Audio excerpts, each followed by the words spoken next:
구약 성경 다니엘서 1장 8절에서 9절까지 말씀, 우리 길지 않은 말씀이니까 우리 한 목소리로 같이 읽도록 하겠습니다. 우리 함께 하겠습니다. 다니엘은 뜻을 정하여 왕의 음식과 그가 마시는 포도주로 자기를 더럽히지 아니하리라 하고 자기를 더럽히지 아니하도록 환관장에게 구하니 하나님이 다니엘로 하여금 환관장에게 은혜와 긍휼을 얻게 하신지라. 아멘. 더 있나요? 없죠. 할렐루야. 오늘도 변화없는 주님의 은총이 오늘 귀한 시간 예배하신 여러분 모두 가운데 풍성하게 넘쳐나시길 간절히 축원합니다. 오늘 말씀의 제목은 뜻을 정하고 함께 기도하라, 이 말씀으로 나누도록 하겠습니다. 이 말씀의 제목처럼 오늘 이 자리에 앉아 계신 여러분 모두 가운데서 하나님 향한 분명한 뜻이 정해지고, 그리고 우리가 함께 서로 기도할 때 하나님의 응답의 역사를 경험하는 복된 삶의 은혜가 우리 가운데 넘쳐날 수 있길 간절히 소망합니다. 그런 점에서 한번 우리 옆에 계신 분들과 인사하실 때 우리 뜻을 정하고 함께 기도합시다, 그렇게 한번 서로에게 권면하셨으면 좋겠습니다. 뜻을 정하고 함께 기도합시다.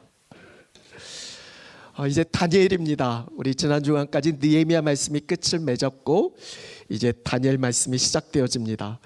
다니엘 너무나 잘 알고 많이들 좋아합니다. 제가 아는 다니엘이라는 이름을 가진 분들만 해도 꽤 됩니다. 저희 사모가 정말 좋아하는 우리 한국 탤런트 중에 하나가 다니엘 헨이가 있습니다. 참 잘생겼는데요, 너무 좋아합니다. 다니엘 말씀 참 재미있어요. 흥미진진합니다. 다니엘을 통해서 이루어가신 하나님의 역사가 너무 놀랍습니다. 특별히 다니엘 말씀에 결론적으로 해당되어진 마지막 12장 3절 말씀을 제가 너무 좋아하는데요, 이렇게 기록되어졌습니다. 우리 같이 읽어볼까요? 지혜 있는 자는 궁창의 빛과 같이 빛날 것이요 많은 사람을 옳은 대로 돌아오게 한 자는 별과 같이 영원토록 빛나리라. 아멘. 이게 다니엘의 어떻게 보면 결론이에요. 다니엘이 이런 삶을 살았습니다. 빛과 같이 별과 같이 영원토록 빛나는 삶.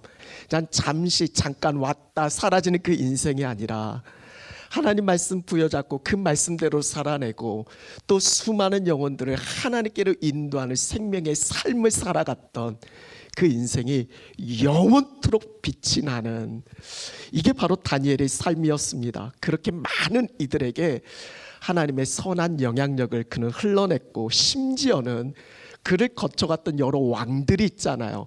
하나님을 모르는 이방 왕들조차도 하나님의 하나님 되심을 인정하고 하나님을 고백하고 찬양하는 그 일들이 다니엘을 통해서 이루어지는 것을 보게 되어집니다.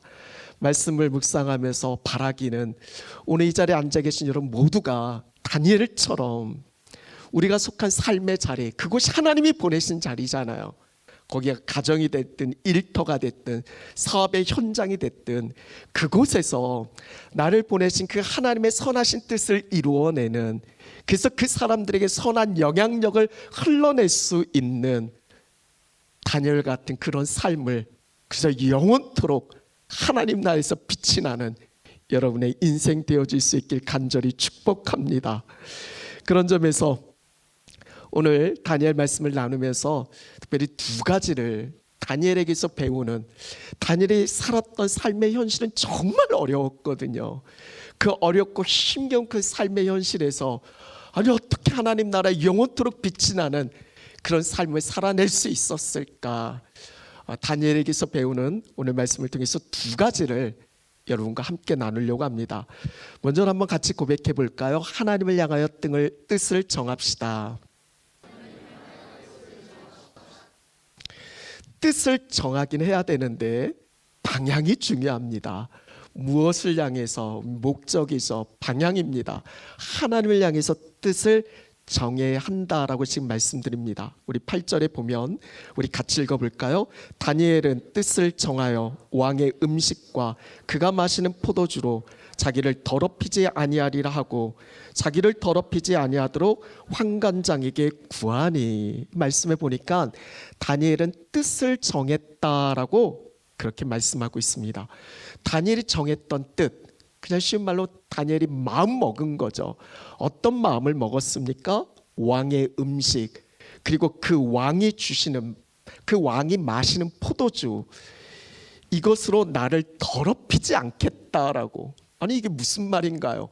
왕이 먹는 음식이, 왜 왕이 마시는 포도주가 왜 더러워요? 왜 그걸 먹으면 더럽습니까?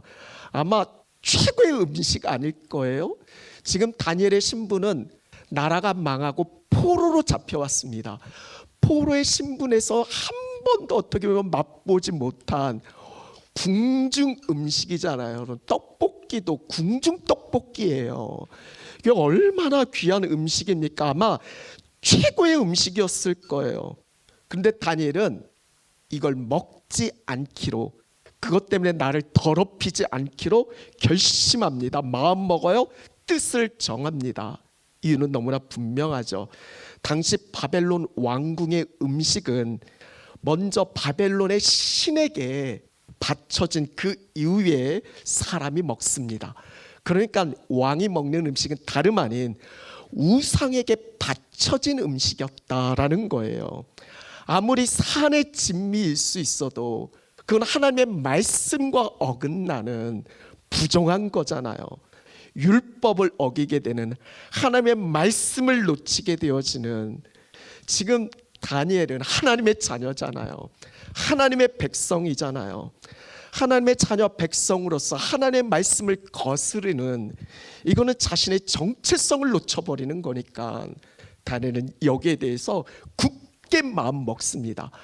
아무리 먹고 싶은, 아무리 대단한 음식이라 할지라도 이것이 하나님의 말씀을 거스르는 거라면 나는 먹지 않겠다. 그렇게 뜻을 정하고 그렇게 마음을 먹습니다. 근데 문제는 뭐예요? 이거는 왕이 주는 겁니다. 왕이 주는 음식인데 그걸 내가 먹기 싫어서 안 먹는다. 왕이 먹으라고 했어요? 어명입니다. 그걸 어기면 어떻게 보면 생명을 어떻게 되어질지 모르는 그런 상황이 처해질 수 있잖아요. 왕의 심기를 건드리면 위험에 처해질 수 있고 그것 때문에 죽을 수도 있는 겁니다. 단순히 음식 안 먹는 차원이 아니라 이 일로 인해서 죽을 수 있단 말이에요. 그럼에도 다니엘은 뜻을 정합니다. 나 먹지 않을 거야. 그리고 그렇게 실천합니다. 그러니까 다니엘에게 있어서는 왕의 명령보다 더 중요한 게 뭡니까? 하나님 말씀이에요. 다니엘은 하나님의 말씀이 더 우선입니다.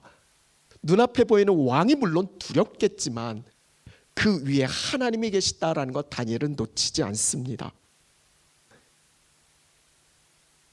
생각나는 한 부류의 사람들이 있어요. 출애굽기 1장에 보면 히브리 산파들이잖아요. 애굽 왕이 명령을 내립니다. 이제부터 산에 아이가 나면 다 죽이라고. 왕의 명령이에요. 그런데 히브리 산파들은 하나님을 두려워해서 왕의 명령을 어기고 하나님 말씀대로 그들을 살립니다. 이게 당시 세상적으로는 정말 어떻게 되어질지 모르는 위험천만의 어떤 일들일 수 있었겠지만 히브리 산파들은 그렇게 하나님 앞에서 하나님을 두려워했습니다. 그래서 성경은 그걸 어떻게 전하고 있어요? 그들이, 히브리 산파들이 하나님을 경외했기 때문에 그 가정을 흥왕케 했다라고. 이게 경외입니다. God first예요. 하나님 먼저입니다. 그러면 하나님께서 우리의 삶을 어떻게 이끌어 주실까요? 그 다음 말씀 9절입니다. 우리 같이 읽어보겠습니다. 하나님이 다니엘로 하여금 환관장에게 은혜와 긍휼을 얻게 하신지라. 다니엘이 뜻을 정했지만, 여러분 그렇잖아요. 내가 마음 먹는다고 내 마음대로 되지는 않잖아요. 다니엘의 뜻대로 되는 건 아닙니다. 그게 이루어지기 위해서는 지금 다니엘을 관리하는 대표격되는 이 환광장에 허락이 있어야 되는 거예요. 그냥 먹기 싫다고 나 안 먹고 대신에 나 채식하겠다. 그러면 그걸 관리하는 그 사람의 허락이 있어져야 되는 겁니다. 만약에 환관장이 절대 안 돼. 그리고 그것에 대해서 왕에게 일러 바쳤다면 다니엘은 끝장이었겠죠. 여기서 참 중요한 구절이 있습니다. 구절 말씀에 보면 하나님이 하신지라. 하나님이 하신지라. 하나님이 하신다라는 거예요. 환관장의 마음을 하나님이 움직이시는 겁니다. 은혜와 긍휼로 다니엘을 보살피게 합니다. 이것이 이 의의 말씀이에요. 그래서 다니엘이 그 마음먹은 그 뜻하심 속에서 그 일들을 이루어 가신 걸 보게 되어져요. 누가 하신 겁니까? 하나님이. 이런 8절과 9절의 주어가 분명히 다릅니다. 뜻을 정한 건 다니엘은 뜻을 정했지만 9절에 하나님이 그 뜻을 이루어 주신다라는 거예요. 여러분 이걸 잊지 맙시다. 다니엘이 뜻을 정했고 하나님이 그 뜻을 이루어 주셨다. 오늘 우리의 삶 속에서 마찬가지죠. 마음은 내가 먹을 수 있지만 그걸 붙드시고 이끌어 가시고 이루게 하시는 분은 하나님이시다라는 거. 하나님은 자신을 향해서 그 뜻을 세운 사람들에게 하나님은 은혜를 베풀어 주십니다. 대표적인 사람이 지난주까지 살펴봤던 느헤미야였습니다. 하나님 주신 마음 품고 예루살렘 성벽을 재건하기 위해서 가고 싶지만 자기가 마음 먹었다고 되는 건 아니잖아요. 왕의 허락이 떨어져야 됩니다. 느헤미야 2장 8절 말씀인데 끝부분에 이렇게 기록되어져 있어요. 내 하나님의 선한 손이 나를 도우심으로 왕이 허락하고. 왕이 허락하는데 누가 그렇게 하게 하신 거예요? 하나님이 그 마음을 움직여 주셔서 하게 하신 겁니다. 그래서 느헤미야는 이것에 대해서 이렇게 이야기하는 겁니다. 내 하나님의 선한 손이 나를 도와주셨기 때문에 이걸 이룰 수 있었다라고. 사랑하는 여러분, 우리가 살아가는 삶 속에서 우리도 자주 어떤 선택의 상황에 놓여 있을 수 있습니다. 결단의 갈림길에 설 때가 있어요. 순간의 유혹이 참 많습니다. 이 바벨론 같은 세상에서 하나님 나라 백성으로 살려 하면 부딪히는 게 정말 많단 말이에요. 세상의 가치관과 하나님의 나라의 가치관이 부딪힙니다. 그때 여러분은 어떻게 하시겠어요? 그냥 적당히 타협하고 적당히 즐기면서 남들 다 그렇게 하는데 그냥 좋으면 좋은 거지 하면서 넘어가시겠습니까? 아니죠. 우리는 하나님 백성입니다. 우리는 하나님 자녀예요. 이거 놓치면 안 돼요. 하나님 말씀 그 위에 우리의 삶의 분명한 기준을 두셔야 됩니다. 주변 분위기, 상황에 따라 휩쓸려 가는 게 아니라 오직 말씀이 기준이 돼서 하나님의 뜻을 따르기로 결단하셔야 됩니다. 그래야 바벨론 같은 이 세상의 영향에 휘둘리지 않는 거예요. 사랑하는 여러분, 하나님을 향해 뜻을 분명히 정하셨으면 좋겠습니다. 하나님이 도우세요. 내가 아둥바둥해서 그 사람 마음 움직이는 게 아니라 하나님이 하시고자 하면 하나님이 움직여 버리세요. 우리는 그 말씀대로 결단하고 순종하는 겁니다. 사랑하라 하셨으면 힘들겠지만 사랑하시면 그 다음은 하나님이 풀어가십니다. 용서하라고 하셨으니까 그 마음 품고 정말 쳐다보도 보기 싫은 꼴 보기 싫은 사람이라 할지라도 용서의 발걸음을 내디디면 그 마음 움직여 주시는 건 하나님이 하시는 거예요. 내가 할 일과 하나님이 하실 일을 헷갈려 하지 마세요. 나는 말씀대로 순종하는 거고 그 다음 역사는 하나님이 이루어 가시는 겁니다. 이게 다니엘이었어요. 여러분의 속한 삶의 자리에서 하나님의 자녀 백성으로서 정말 하나님의 백성의 삶이 뭔지를 여러분이 통해서 증거되어졌으면 좋겠어요.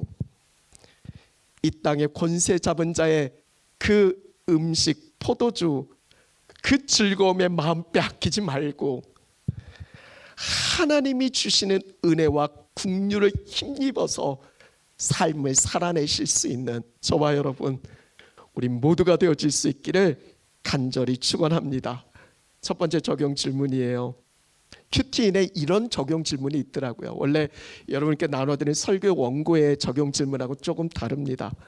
지금 나는 어떤 유혹을 받고 있습니까? 이 세상의 가치관과 부딪히는 부분들이 있잖아요. 우리가 하나님 말씀 앞에 뜻을 정해서 그것을 끊어내고자 여러분은 어떤 적용을 하시겠습니까?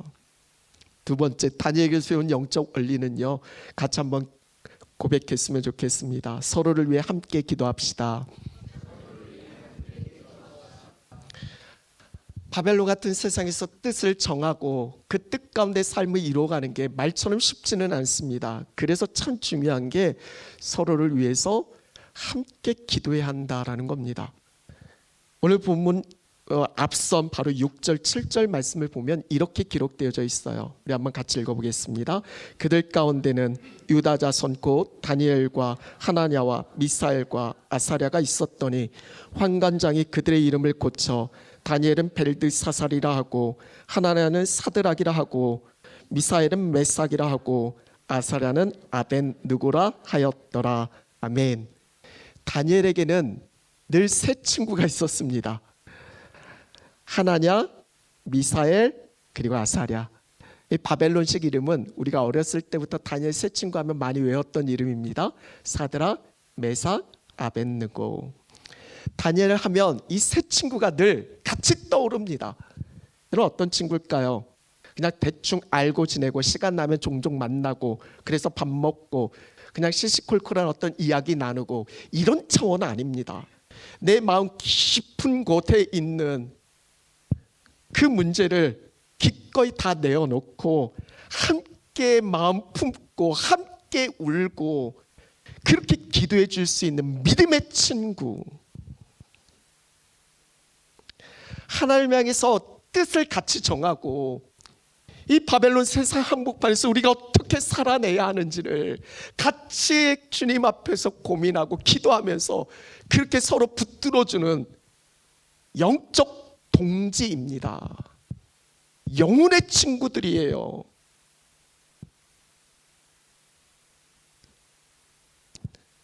다니엘은 정말 힘든 일이 많이 있었지만 그 시간들 속에서 그가 견뎌낼 수 있었던 건 이 친구들과 함께 했기 때문에 그렇습니다. 때로는 어떻게 할지 모르는 어떤 막막한 현실이 우리 앞에 있을 수 있고 힘겨운 삶의 문제가 있고 여러분 그런 시간 그런 상황 속에서 나 혼자 헤쳐나간다라는 게 너무 어려워요. 쉽지 않습니다. 근데 누군가가 함께 내 마음 어루만져주면서 누군가가 함께 한다면 정말 큰 힘이 되고 위로가 되어질 겁니다. 여러분은 어떠세요? 이런 영혼의 친구 있으십니까? 이런 믿음의 친구들이 있으세요? 하나님 나라 바라보면서 그 나라를 위해서 뜻을 정하고 같이 가는 영적 동지들이 있냐란 말이에요.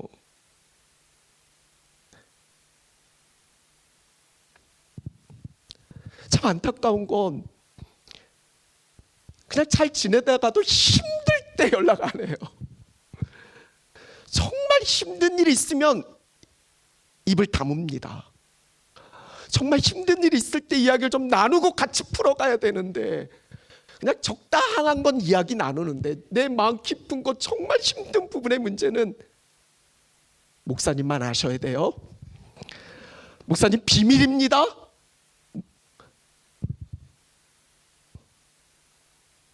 너무 안타까운 거죠. 다니엘과 같은 이 친구들이 이 세 친구들이 있었으면 얼마나 좋을까. 중요한 건 이들은 함께 기도했다라는 겁니다. 이 다음 2장으로 넘어가면 17절 18절 우리 지난 수요일 날 이 부분으로 좀 잠시 말씀을 나눴던 내용인데요. 우리 한번 같이 읽어보겠습니다. 이에 다니엘이 자기 집으로 돌아가서 그 친구 하나냐와 미사엘과 아사랴에게 그 일을 알리고 하늘에 계신 하나님이 이 은밀한 일에 대하여 불쌍히 여기사 다니엘과 친구들이 바벨론의 다른 지혜자들과 함께 죽임을 당하지 않게 하시기를 그들로 하여금 구하게 하니라.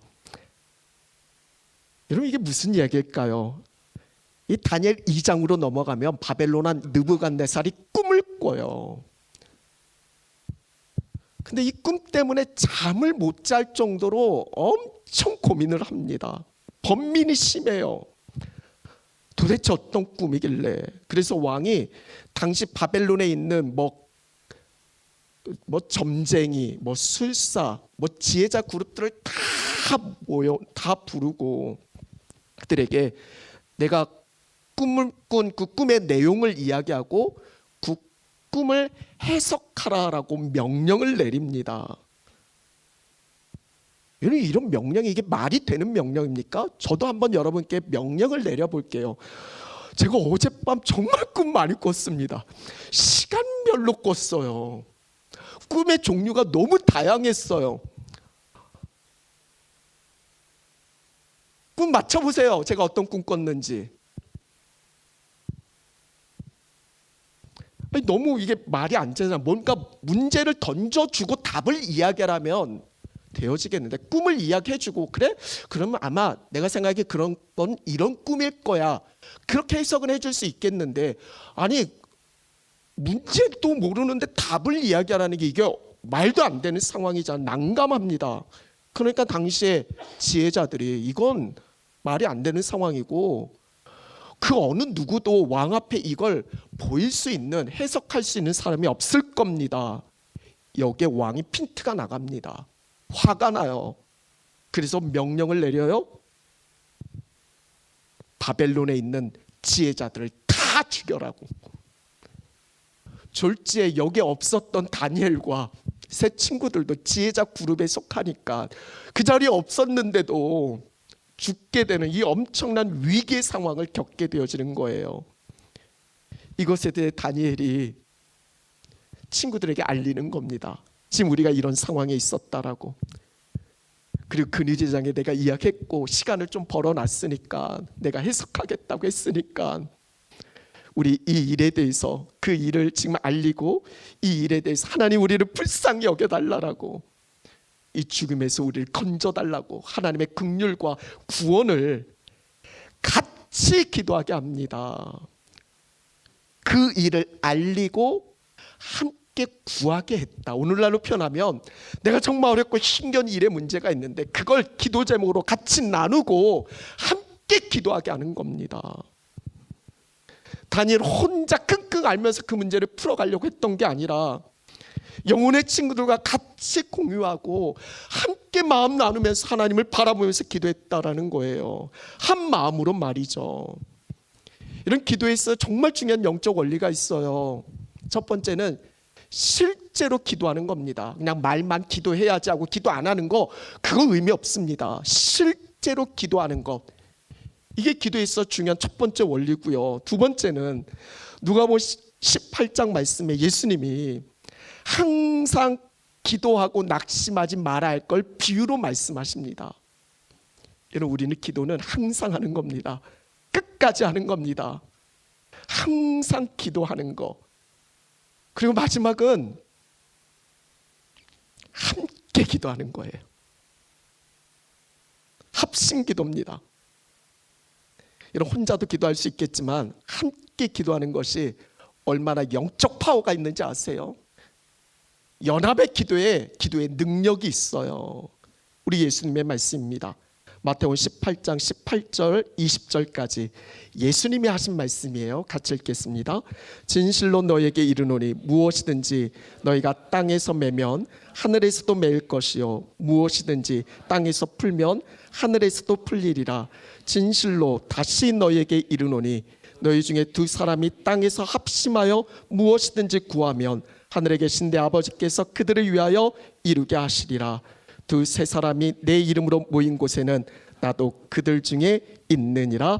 아멘. 이런 예수님이 하신 말씀입니다. 예수님의 말씀은 진실로 이런 강조 표현을 안 넣어도 예수님 말씀은 진짜예요. 근데 진실로라고 하면서 강조합니다. 너희들이 땅에서 매면 하늘에서도 매이고 땅에서 풀면 하늘에서도 풀리는 매고 푸는 권세가 우리에게 주어진 거예요. 이게 기도입니다. 그러면서 또 강조하세요. 진실로 다시 말하는데 너희들이 무엇이든지 함께 마음 모아서 합심으로 기도하면 하늘에 계신 하나님께서 이루어 주신다라고. 진실로 다시 말하는 겁니다. 그곳에 내가 함께 한다라고. 여러분, 이것보다 더 강력한 기도가 어디 있어요? 여러분, 모세가 기도할 때 아론과 훌이 같이 손을 잡아줬습니다. 그래서 아말렉과의 전쟁에서 승리할 수 있었던 거예요. 여러분, 에스더가 죽으면 죽으리다 혼자 나간 게 아닙니다. 이스라엘 민족 전체가 다 금식하며 함께 기도하게 한 거예요. 악한 하만의 계략에서 하나님의 구원의 역사를 이룰 수 있었던 건 그들이 합심으로 기도했기 때문에 그렇습니다. 이 앞에 우리 딸 둘이 있거든요. 큰 딸은 먹고 싶은 걸 얘기 안 합니다. 근데 둘째 딸은 맨날 이거 먹고 싶어, 저거 먹고 싶어, 저거 먹고 싶어. 그중에 마라탕을 너무 좋아해요. 맨날 마라탕 먹고 싶대요. 제가 잘 안 들어줍니다. 근데 큰애가 마라탕 먹고 싶어, 둘이 마음이 모아지면, 둘이 같이 한 마음 되면 그래 사줄게 하고 사줍니다. 뭔 얘기인지 아시겠어요? 쌍으로 달려들면 들어줘요. 이런 초대교회가 힘썼던 게 이겁니다. 사도행전 1장 14절 끝부분에 보면 더불어 마음을 같이하여 오로지 기도에 힘썼다라고. 초대교회 그 공동체가 힘쓴 게 뭐예요? 마음을 같이해서 오로지 기도에 힘썼다라는 거예요. 마음을 같이해서 함께 기도했다라는 겁니다. 물론 각자 처한 곳에서 기도할 수 있지만 초대교회 공동체가 힘쓴 건 같이 모여서 기도했다라는 거예요. 여러분, 영적 실력 혼자 산에서 독 닦듯이 되는 게 아니에요. 영적 용사들은 공동체 안에서 만들어지는 겁니다. 하나님의 자녀를 향한 하나님의 뜻은 늘 분명해요. 공동체에 있어요. 교회 공동체가 한 마음이 돼서 함께 기도하는 게 얼마나 중요한지 모릅니다. 그런 점에서 묻고 싶어요. 여러분, 함께 기도하고 계십니까? 함께 기도하는 분이 계세요? 앞서도 이야기했고 너무 안타까운 것처럼 담임 목사니까 어쩔 수 없이 얘기하지만 너무 안타까운 건 그분과 친한 분들이 있는데 같이 마음 품고 밥만 먹는 게 아니라 하나님 나라 보면서 함께 통하면서 기도하는 거, 왜 그게 안 되냐라는 거죠. 너무 안타까운 겁니다.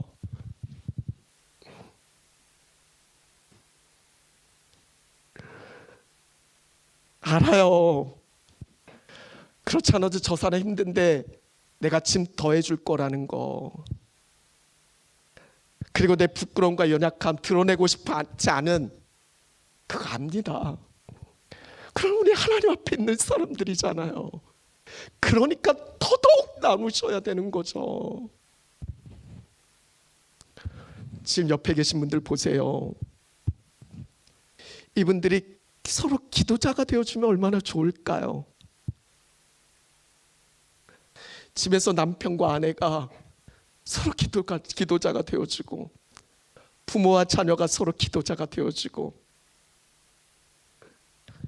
연약해도 괜찮아요. 부족해도 괜찮습니다. 중요한 건 기도의 연합이에요. 두세 사람이 예수님의 이름으로 모인 그곳에 주님이 함께 하신다라고.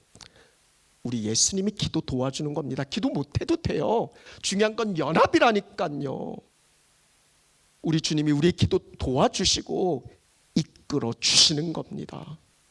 서로 함께 기도합시다. 두 번째, 마지막 적용 질문. 서로를 위해 함께 기도하고 계십니까? 내가 기도를 요청할 믿음의 지체는 누구입니까? 다니엘과 세 친구들은 어떻게 됐을까요? 이제 우리 1장 읽었어요. 우리 1장 끝에 한번 보면 15절에 열흘 후에 그들의 얼굴이 더욱 아름답고 살이 더욱 윤택하여 왕의 음식을 먹는 다른 소년들보다 더 좋아 보인지라. 아니, 왕의 음식을 먹어야 더 윤택하고 좋아지는데 하나님이 붙들어 주신 거잖아요. 그거 안 먹고도 더 좋아진다라는 거예요. 세상의 방법은 그거 다 받아먹고 살아내는 거지만 하나님 나라의 방법은 그걸 초월하는 거예요. 하나님이 이끄시는 걸 경험하는 겁니다. 하나님이 이것뿐만이 아니에요. 참, 하나님은 이걸 넘어서서 덤을 주시는 분이에요. 그래서 우리가 하나님 나라를 겨냥하는 겁니다. 하나님 나라를 겨냥하면 하늘의 것도 얻고 땅의 것도 얻어요. 근데 하나님 나라 놓쳐버리면 땅의 것도 결국은 다 없어져 버려요. 우리 이걸 아셔야 돼요. 17절 말씀 우리 같이 읽어볼까요?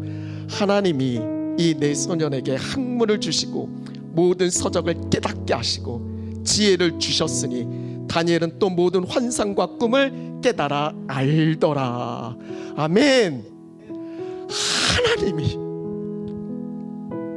학문도 주셨고 모든 서적도 깨닫게 하셨고 지혜도 주셨고 다니엘에게는 환상과 꿈을 깨달을 수 있는 능력까지도 주셨습니다. 여러분 20절에 보면 그들이 바벨론 앞에 왕 앞에 섰을 때 지혜와 총명이 다른 모든 바벨론에 있는 지혜자들보다 10배나 높다라고, 10배나 크다라고, 10배나 낫다라는 칭찬을 받아요. 세상 임금에게서 말이죠.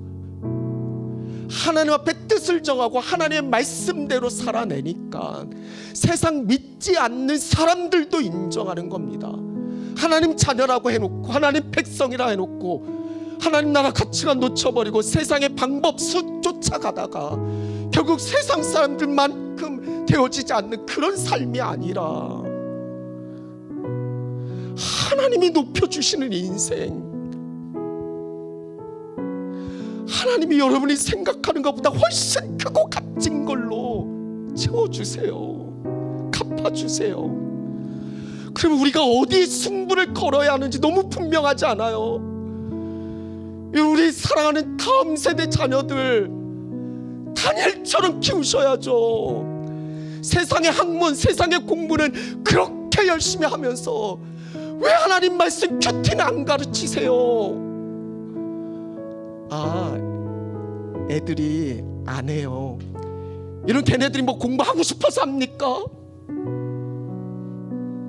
죄송해요.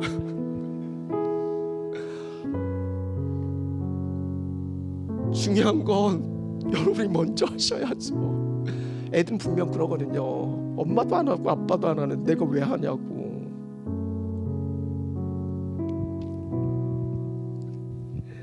여러분, 지금 우리는 바벨론 세상 한복판에서 살아가고 있습니다. 다니엘 당시에 바벨론과 비할 수 없는 이제 때가 가까이 왔으니까 더하면 더했지 덜하지 않습니다. 오늘 올림픽 끝나잖아요. 올림픽 시작할 때 개막식 보셨잖아요. 지금 그런 세상에서 우리가 살고 있는 거예요. 하나님의 자녀 백성으로서 정체성이 여러분이 분명하지 않으면 언제 어떻게 우리를 휩쓸려 갈지 모르는 사람들입니다. 늘 걱정, 염려, 근심, 두려움에 휩싸여 있어요. 사건이 문제가 끊이지 않습니다. 대처할 능력 없잖아요. 지혜 없잖아요. 그럼 우리가 붙들고 바라봐야 할까? 하나님밖에 없잖아요. 여러분, 그거 아세요? 다니엘 말씀, 이 말씀을 읽다 보면 하나님 왜 이런 상황을 막다트리게 하는지 미리 그 꿈 좀 해석해 주셔서 그냥 죽지 않는 상황을 만들어 주시면 좋잖아요. 3장 가면 다니엘 세 친구들은 풀무불에 던져져요. 용광로에 던져져요. 아니, 좀 던져지지 않게 미리 좀 막아주시지. 그냥 그 뒤에 5, 6장 넘어가면 다니엘은 사자굴에 던져져요. 아니, 좀 하나님 그 전에 좀 지켜주시고 그 전에도 막아주시지. 여러분, 우리의 삶을 보면 이해 안 되는 게 많아요. 납득 안 되는 게 많습니다. 왜 이런 상황이, 왜 이런 환경이 내게 주어지는지. 하나님이 외면하시는 게 아니에요. 방치하시는 게 아닙니다. 하나님 다 아세요. 근데 중요한 건 우리는 알잖아. 이 다니엘 말씀이 어떻게 끝을 맺는지. 그 가운데서 이해가 안 되고 납득이 안 되는 그런 상황인데, 그 환경에서 하나님이 드러나요. 하나님이 나타나요. 세상 가운데 하나님이 높임을 받아요.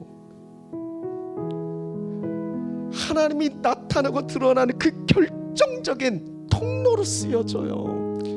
그러니까 그게 망하는 멸망의 사건이 아니라 하나님의 하나님 되심이 드러나고 수많은 이들을 주님을 믿게 하는 구원의 사건이 되어지는 거예요. 이걸 믿는 거예요. 이걸 아셔야 하는 거예요. 그래서 로마서 8장 28절은 이렇게 우리에게 전합니다. 여러분, 다른 건 다 몰라도 이것만 아세요. 우리 같이 고백하겠습니다. 우리가 알거니와 하나님을 사랑하는 자 곧 그의 뜻대로 부르심을 입은 자들에게는 모든 것이 합력하여 선을 이루느니라. 아멘. 다른 건 몰라도요, 우리가 알거니, 이건 아셔야 돼요. 우리가 알거니와 하나님을 사랑하는 자, 그 뜻대로 부르심을 받은 여러분들은 여러분의 삶 속에서는 그 모든 것이 지금 당장은 이해가 안 돼도요, 분명 선하신 하나님이 반드시 합력할 선을 이루시는 하나님의 구원의 통로로 우리를 쓰신다라는 거. 이게 하나님 자녀예요. 이게 하나님 백성입니다. 이게 바벨론 세상 한복판에서 살아내야 하는 우리의 정체성이에요. 이거 놓치지 마세요. 우리는 하나님 믿는 거예요. 모든 것이 선하신 주님의 손에 달려 있다는 걸 믿습니다. 그러게 더욱 주님 바라보고 오늘 다니엘과 그 친구들처럼 하나님을 향해 뜻 정하고 그 뜻에 적용을 이루어가고, 그리고 어렵고 힘겨울 때 같이 기도하면서 그 하나님 나라, 바벨론 한복판에서 하나님 나라로 살아가기, 그런 실제 삶의 영향이 우리 안에서 아름답게 이루어질 수 있길 간절히 축원합니다. 우리 같이 일어나서 찬양하고 기도할게요.